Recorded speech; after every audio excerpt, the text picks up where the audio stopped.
could have stopped him if he wanted to. I think he did phenomenal. He did a wonderful job, but you know, he needs more work. You know, when it comes to letting his punches loose. I think he's very complacent right now.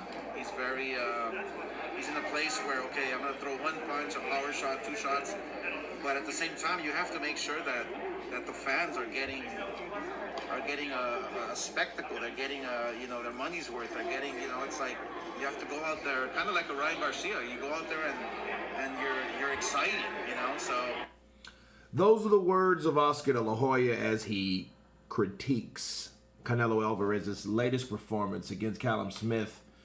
Now, De La Hoya said Canelo Alvarez is complacent. Okay. Now, I've heard a couple videos on this, and I think Oscar is being misconstrued. Okay. It's a little bitterness, but not as much as people are running away with. All right. When he said that Canelo Alvarez is complacent,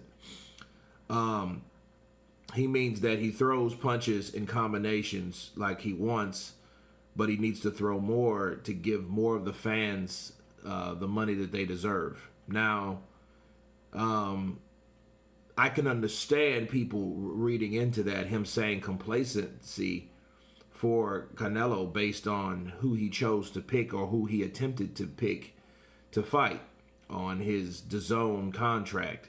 And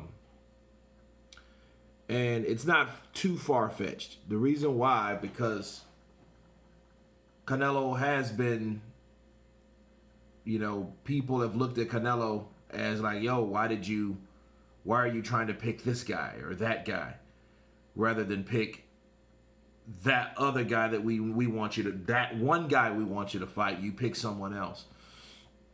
Oscar didn't mean that. I mean, he, maybe he was trying to imply that, but I think he was talking about the performance at hand. Now, him being complacent or whatnot, it reveals to be seen because Callum Smith was the top guy there at the point.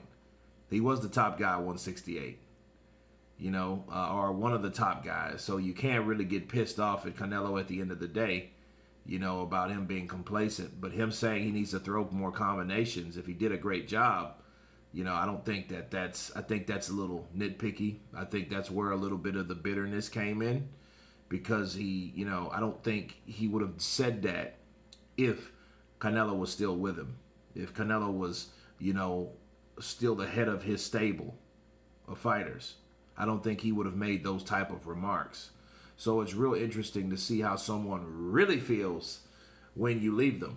You know what I mean? Since they don't have to worry about censoring or filtering certain words, or holding back anything, you know, talking or explaining about a particular fighter. Now, I think that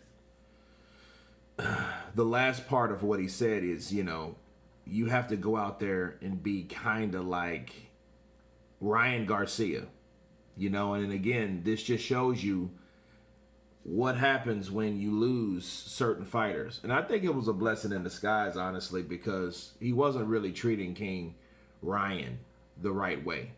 Okay, he wasn't respecting him in the public eye. He wasn't giving him the props of being a young prospect, you know, what he was and how he was. He didn't care for his, you know, he thought that he was being rushed. He thought that he wasn't ready.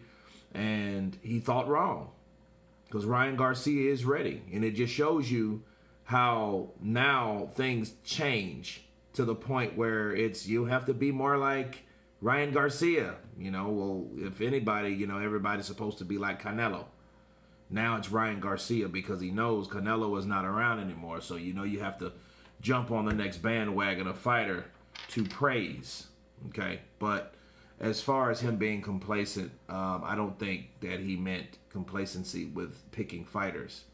Because if that was the case, he is the number one person to point the finger at, because he was the promoter of Canelo Alvarez. Okay, so how do you think that lawsuit came about anyway? The lawsuit came about is because he was on board with fighting certain fighters, you know, and DAZN said no. And then Canelo was like, well, I'll fight who I want. I was under the understanding that you pay me a certain amount of money per fight.